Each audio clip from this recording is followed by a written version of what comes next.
Hello, how you doing?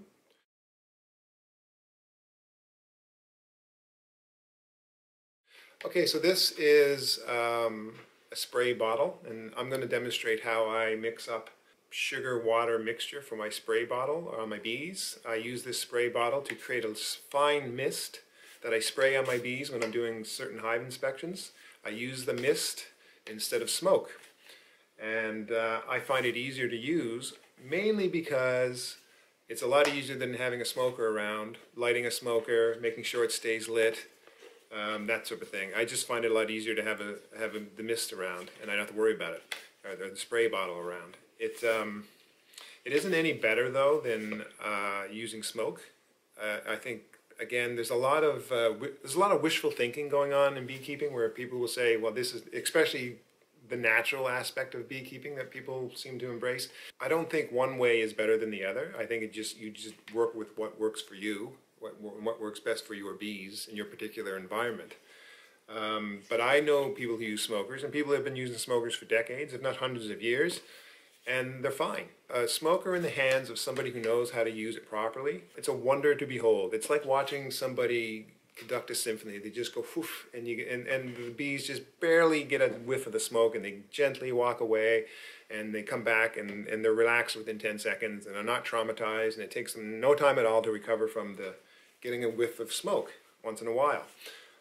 There's a way to use a smoker, and there's a way to use a sprayer, and I honestly think it's just a matter of preference. It's not necessarily one is better than the other. Though it seems that a lot of people who embrace what they might think of as natural beekeeping will tell you that spray is better than smoke. I don't know if it is, but it's definitely more convenient for me. And sometimes I don't even use smoke, or I don't even use the spray or smoke. I just open up the hives, the bees are chilled, and I just say, okay, let's go. So, let's fill this bottle up with a little bit of water. Some people use water and a bit of cider vinegar. I can't remember what exactly the point of that is, but I don't think it makes any difference. But first thing I do is get a little bit of water. I usually buy these bottles at my local hardware store, and they don't usually have anything printed on them.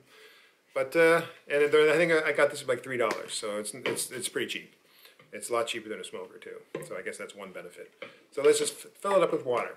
And the water doesn't necessarily need to be hot or cold or warm or anything, just whatever you got.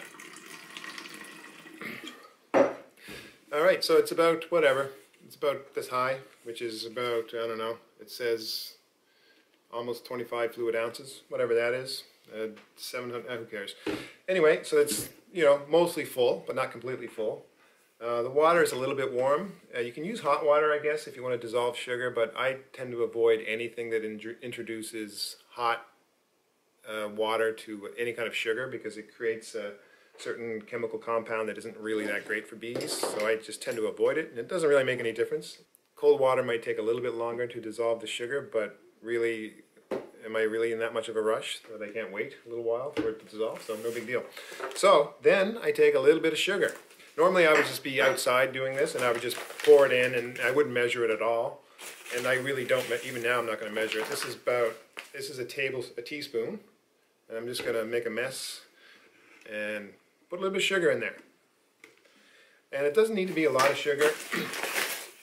This is like, I don't know, I think this is a little over, it's probably like maybe 2 tablespoons, not even that. And that's it, the sugar's in there. And you just shake it up. Like, I don't want syrup, I just basically want water that tastes a little sweet.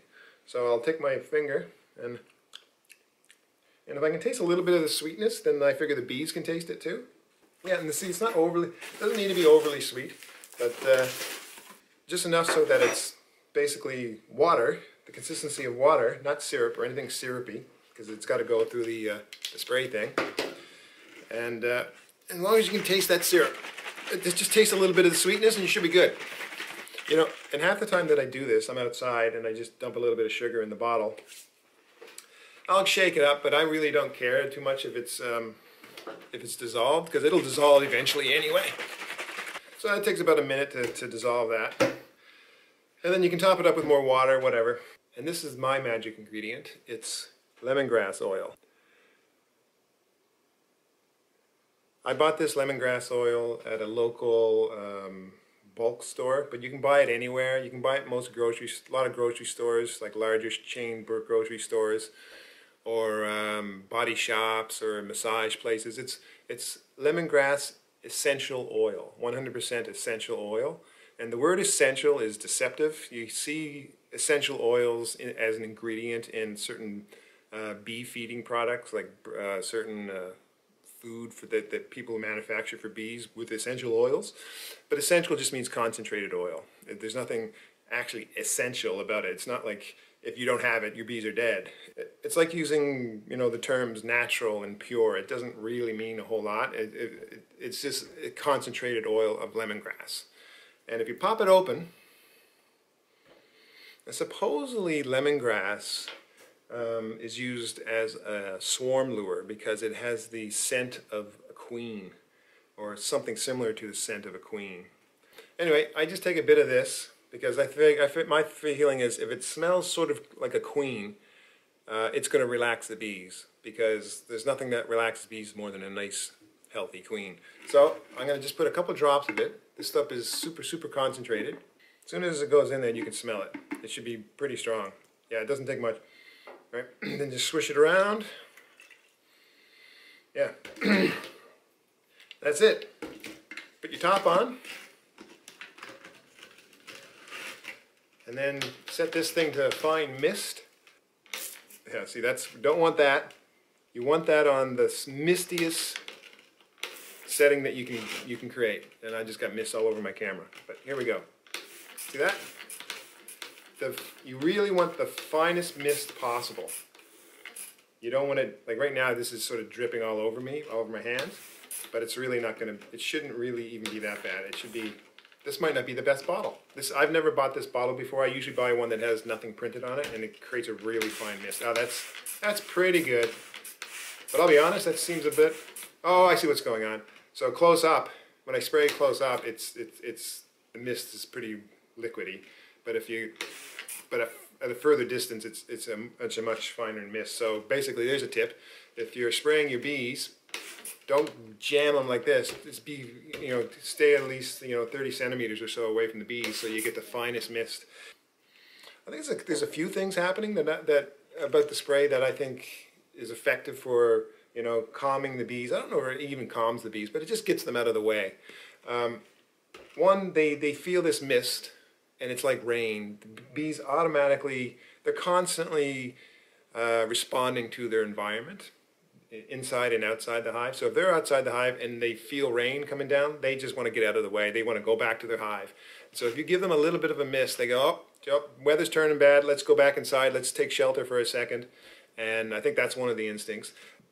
Also, with a bit of a sugar in there, they'll say, oh, well, hey. They get distracted, but instead of becoming defensive, they get distracted by the sweetness of the sugar, and they might want to just lick up that sugar. So they get distracted. They may not be as defensive once they get a taste of that sugar. The other thing too is I think with a little bit of sugar in there, it hits them, it lands on their wings, and it sort of dries on their wings and makes their wings just maybe slightly sticky, so that they can't really fly well. It doesn't take long for the stickiness to evaporate, or for the other bees to lick it off, and then they're back to normal. And the other thing might be that with the lemongrass oil, and I got to tell you, even with this lemongrass oil, even if I don't spray it on the bees, I just spray it around while I'm doing things, and I find it calming. It's a really pleasant, relaxing pheromone, or whatever this is. It's pure essential oil. Inspiring, or an inspirant. Look at that, if you want to speak in French. Anyway, everything sounds better in French. So that's how it works for me. I just carry this around. Honestly, sometimes I forget. But anyway, I just carry this around, and sometimes I try to keep it out of the freezing cold in the wintertime, because it will freeze and crack the inside of the thing and all that sort of stuff. But it's really low maintenance. And so it's got a little bit of sugar, a little bit of lemongrass oil, but mostly it's just water, and that's it. And that's all you got to do. And when it starts to run low, you just fill it up with water. You can fill it up with sugar and lemongrass again if you want to, but most of the time I just put water in it, and I'll add a little bit of sugar or lemongrass oil whenever I have the chance. But usually when I'm in the middle of something, I'll just fill it up quickly and not worry about it. And so the trick is, though, the key is to just a fine mist. You don't want to soak the bees. It's like smoke in a lot of ways. You don't need to overwhelm the bees with it. I even read an article once about how the bees, if you spray them too much, if you use a spray and you soak them like rain, they'll actually get defensive.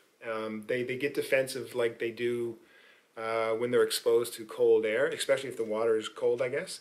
It's just like smoke. There's a fine line between too much and too little, and a little is better than a lot. So you just give them a spray and give them 30 seconds, see how they react to it. And sometimes they don't get out of the way, but often they'll just clear the frames and it'll be great. But one thing it does do, especially with a, does do, is that a sentence? Anyway, if I have a particularly defensive hive for some reason, or a colony of bees for some reason, I'll zap them with a good hit of this, and it may not calm them down, but because they're wet and their wings are slightly sticky, they can't fly. They don't fly. They don't want to fly. They're wet, right? And that just keeps them out of my face. Even if it doesn't drive them down into the frames, it does. At least they're not as able to, get defensive, if they are defensive. But most of the time, I'll say my bees here in Newfoundland are pretty easy to handle.